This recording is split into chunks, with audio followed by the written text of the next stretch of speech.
The reason financial institutions should care about behavioral economics and social science is that there's been a lot of research that behavioral economists and social scientists have done into how people make decisions. And what they have found is people, all of us, men, women, rich, poor, young, old, highly educated, less highly educated, B2B environment, B2C environment, makes no difference. All of us rely on decision-making shortcuts. So in bank marketing, obviously we're trying to get people to make decisions, right? Whether the decision is to open an account, to switch banks, to invest more, whatever it happens to be, there's a series of decisions that we're asking people to make. And if we know, if science has told us that people rely on decision-making shortcuts, we would be so smart as bank marketers to tap into those decision-making shortcuts because it will increase the likelihood that people will engage and respond to our messages.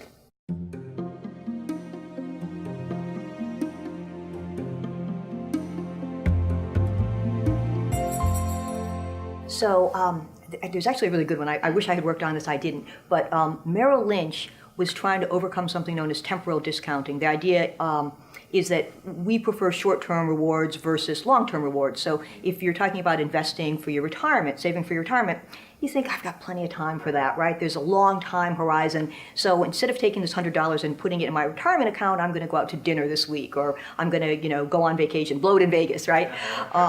So you have to overcome that. And Merrill Lynch did something really interesting. They found that the key is to get people to imagine their present selves in the future. And so what they did is they allowed people to upload a picture of themselves and run it through this age progression software. So you could see what you would look like 20, 30, 40, 50 years later. And what they found was once you saw yourself, once you saw what you would look like in the future, you were much more likely to start saving. Like it made it that much more real.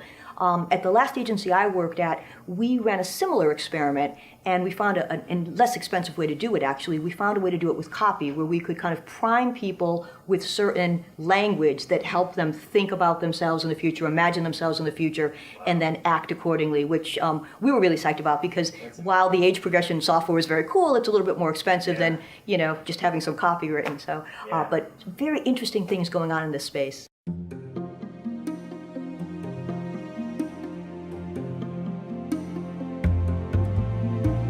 So we did some work for a small community bank, and we tapped a lot into social proof. And social proof is basically, if you're not sure what to do, you basically follow the lead of other people, particularly other people like you.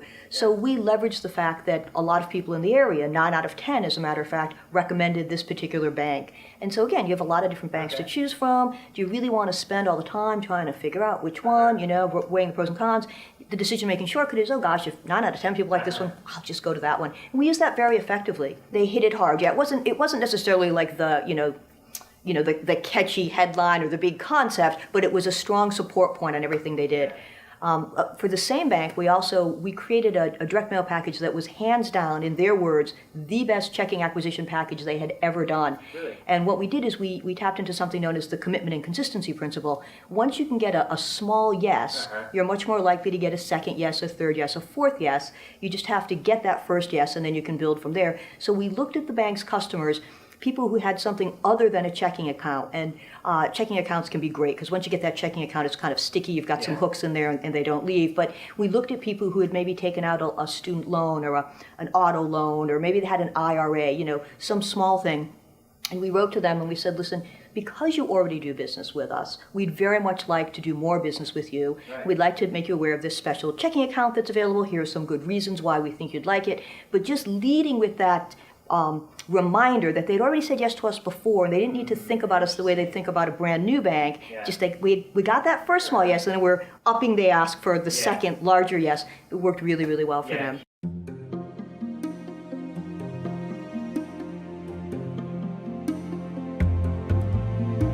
Well, there were some interesting things in behavioral economics. There was a Cornell University study, and they found that if you have a chart or a graph accompanying your text or your copy, it provides instant credibility. And so it's interesting, Cornell ran a study, and it didn't have to do with banking, but I believe we can extrapolate it into finance. Theirs was they had asked people to read about a new drug that was coming on the market, and they said to people, okay, you've just read this, what do you think? Do you believe it? And 67% of the people said, yeah, I believe it. It seems to make sense, I believe it. They repeated the study, only this time it was the same copy, but they also had a graph.